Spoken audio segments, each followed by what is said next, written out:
Greetings from Arizona. Hello. Good morning. It's Sunday. I've been here since yesterday. It seems pretty close. Camera's a little close. So, got here yesterday afternoon. Was really tired, conked out. It was a very long drive. Ended up staying um, out in what's it called Texas for a day, just for a night. I wanted to stay. I was gonna stay 2 days. Was not really impressed by the amount of poverty I saw in the downtown area out in Houston. I was really shocked in the downtown area where you see a lot of black homelessness, and you go about 10 blocks or less in any direction, and you see the neighborhood just drastically change. I was like going to where the hotels were a little bit cheaper, and I was just like, wow, the buildings look different. The people on the street that you see a lot of vagrants, and then of course I turned right back around and I took Main Street all the way back, and all you see just homelessness, mental health, and even in the downtown area where I stayed, where my hotel was, on the street all along they have like an outdoor train station on Main Street in downtown Houston, and at night you see all the homeless people that are sitting. It's like an outdoor train station. Think of kind of like New York, but like New York outside, like maybe like how they have the trolleys in San Francisco, and it's just homelessness, vagrants, drug use right there. I was just like kind of shocked. I was like, I thought this was kind of stuff relegated typically to places like New York, but that was not the case. So I was gonna stay in Dallas, and I was like, I'll just come straight here. It was a really nice drive, going through. You see a lot driving through America. You see there's a lot of open space in America, a lot of unused space, no lack of infrastructure in many areas. People that live in, you know, tent cities. There's like actually driving down here, I saw quite a few shacks that were like reminiscent of like when you see like when I was in Bogota in Colombia. In the city, you have like old Bogota and then the new city. And the old city is basically shacks, like tin roofs, and then you have the new city on the other side. It's like when you see like that meme of like socialism, and you see like the wealthy living on one side and then all the poor in these tin houses. That's what it looked like driving through much of America, especially on my way through New Mexico, through Arizona. On the other side, which I found out is the border, which is like the border of Mexico and America, going through like Texas, New Mexico, Arizona. You can see part of Mexico. I forget what part of it was because I asked somebody when I stopped off to get breakfast at a restaurant, and they were like, "Oh yeah, that's Mexico," because the when you look at the other side, like there's nothing on the left. I mean, on the right. There's nothing on your right, and on your left, it's all houses, and it's like, and they're like shoved in the mountain. It's like someone carved out like these little structures that is pretty shocking to see, the poverty that exists right near the Mexican border, the American Mexican border. And they were telling me, yeah, that's where a lot of them, they come over. And then I was driving on the American side, and I saw the exact same thing. You see some of these old structures, like people living in the desert. They were like, how to describe it, like old trailers, like clearly somebody was living there. You can see like parked cars, like way off in the desert. I wanted to stop and like take some pictures and stuff, and I was just like, let me just keep going to my destination. But there were some nice places, beautiful sceneries, beautiful mountain sceneries uh, coming through Arizona, beautiful desert area, very hot out here. Anyway, in this video, we're already 4 minutes into it. The particular narrative of this video is talking about, like I said before, my previous videos, how many of these liberal Americans are going to be replaced, and because many of them don't have children, and so America has to pull from patriarchal societies. The future of America is patriarchy. It's patriarchy, it's masculine, it's not LGBT, whatever. And this article shows it. And this was from what was going on in Hamtramck. I can't say this word. Basically, a city in Michigan. And in 2015, this particular city, as liberal as they were, they're like, let's vote in an all Muslim city council. And it says, um, they viewed the power shift and diversity as a symbolic meaning of meaningful rebuke to the Islamophobic rhetoric that was the central theme of then Republican president candidate Donald Trump.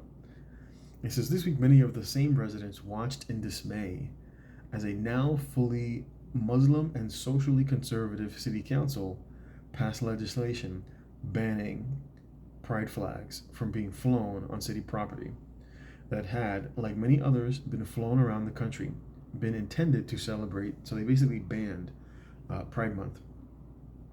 Anything having to do with the flags on anything that was paid for by the public. And of course, the public is primarily of Muslim descent. Goes on to say, it says Muslim residents packing City Hall erupted in cheers as the council's unanimous vote. And on the Michigan social media pages, the taunting has been relentless of the FAG-less city. It says, read one post emphasized with emojis of flexing biceps. It's just hilarious reading this stuff, that this is the mindset of many of these liberals. And it goes on to state that there was a sense of betrayal, said the former mayor, Karen Majewski, who is, of course, a Polish American. We supported you when you were threatened, and now our rights are threatened, and you're the one doing the threatening. And these are the people that are replacing you, right? These are the people that are replacing you. When you don't have children, you will be replaced, and the only place that they can pull from are other patriarchal societies, i.e., the Middle East and many Hispanic countries. And it goes on to say, for about a century, Polish and Ukrainian Catholics dominated the politics in that city, which is a city of about 28,000, which surrounds Detroit. By 2013, largely Muslim, Bangladeshi, and Yemeni immigrants supplanted the white Europeans. Though the city remains home to a significant population of the group, as well as African Americans, whites, and Bosnians and Albanian Americans. According to a 2020 census, 30 to 38% of that area is basically Yemen, and 24% are of Asian descent, largely from Bangladesh. After several years of diversity on the city council, some see irony in an all-male Muslim elected government that does not reflect the city's makeup.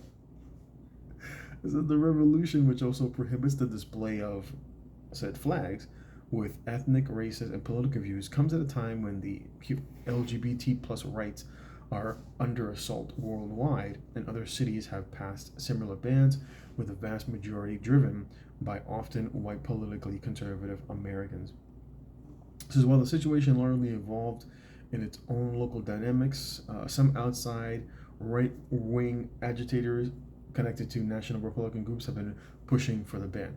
And of course, this is just a reality that these are what I've always referred to as self-correcting problems. You have people, groups, and even the government now pushing for, we're going to hack off your daughter's breast, we're going to cut off your son's penis, and if you disagree with us, well, then we're going to label you a child abuser, like what's going on in California. And of course, people will just move. Realistically speaking, people will just move. You see what was going on in San Francisco. Now, Florida is basically going to be the new San Francisco in terms of the tech industry, because of the liberals there running that state into the ground. And between New York and California, these are the two largest welfare states in America. And this is what you get. This is just, unfortunately, what you get always ends the same way. It says here, he basically went on to say, the mayor, Amir Ghalib, 43, who was elected in 2021 with 67% of the vote, became the first Yemen American mayor. He told The Guardian on Thursday that he tries to govern fairly for everyone, but said that LGBTQ plus supporters have stoked tension by forcing their agenda on others. There is an overreaction to the situation, and some people are not willing to accept the fact that they lost. And he goes on to say, he says, basically, I'm working for what the majority of the people want. This is what the majority of the people want. They're not interested in this sort of an agenda. And moving forward, as the years go by, you're going to see more and more of this as many areas are dominated by individuals who are coming from patriarchal conservative countries, because those are the people that are having kids.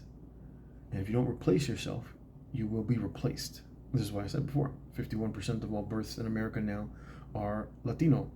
And so we get more Muslims coming into the country, more people from the Middle East, they're going to be more conservative, and they're going to vote that way over time.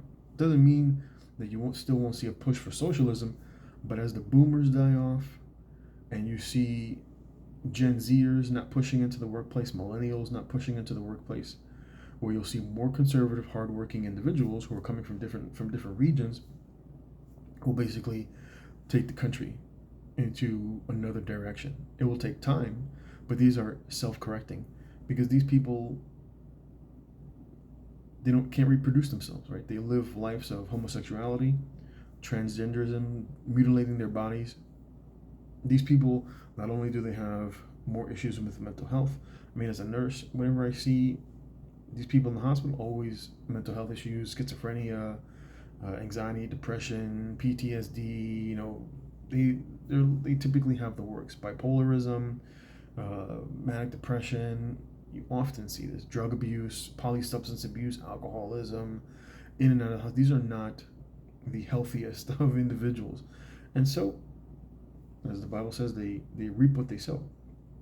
They reap what they sow. And unfortunately, it will not lead to being a large people. That's why they have to go after the children. That's why they have to go after and try to indoctrinate the children, because they themselves cannot reproduce. And the only way that they can reproduce is they have to reproduce their mental disorders in people. And that's why you see them go out, oh, we're just reading, right? If I was a convicted child abuser or something, they wouldn't let me near children. You've got to be X amount of feet away. But if I put on some lipstick, now that changes the narrative, but it doesn't change the outcome. It doesn't change the outcome of what happens to many of these children that come around these individuals. You have a high prevalence of abuse with these individuals, much of the mental health. Many of these individuals have been abused themselves in this particular sexually way, and it kind of transforms them and makes them into a monster, and then they choose to become, having been victims, choose to go out and create victims. And this is what you see. This is the narrative of what is being pushed, and of course, obviously pushed by the government for the purposes of controlling how people can speak. But it is a self-correcting problem. These are self-correcting problems.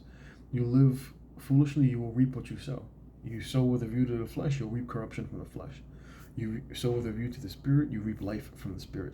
And this is what happens with many of these people. And so that's why I said, if you take personal responsibility, I don't have to worry about what goes on in these schools. I'm just going to homeschool my child, or I'm going to put them in a private school and pay attention to what they learn in those areas. Or we can get together with a group of the congregations, right? You can find different Christian groups and be like, hey, let's build a school for our children, or let's designate people and let's contribute and pay these individuals to be able to teach the children, so that they can grow up in a proper environment, starting your own business, looking after your own health, localizing health to the community, and not just constantly delegating it to many of these big businesses that are just basically extensions of the government, and they do whatever the government tells them in every single way. It has nothing to do with personalized health. Everybody gets basically the same regimen. But this is what you get with socialism. And of course, socialism always pushes towards communism. When resources get low, not enough people want to contribute to the pot, you end up with communism. And the Native Americans are a perfect example. The way the chiefs run the land is a perfect example of what happens with socialism. It always turns into communism. Anyway, it's Sunday. We're starting our first day tomorrow at the hospital. I did a little bit of a drive around. I was kind of interested in seeing kind of what the layout looks like. The way the home's built here remind me of some parts of Mexico, the way the structures are built, they use like clay, like like clay houses. I felt like I was like back in the Flintstones, uh, looking at some of the designs. Still see poverty out here. It'll be interesting. I wonder what the demographic is going to be like in terms of those coming into the hospital. We'll have to wait and see. Anyway, I'm going to let this one go. It's already 15 minutes in. Thanks for watching. Have a blessed day. Feel free to like, comment, and subscribe. Let me know what you thought. Was the city council in the right? Do you think that this is the route that many of these cities are going to be going? It's just funny just reading this stuff. I'll leave the link down below, and I'll catch you next time.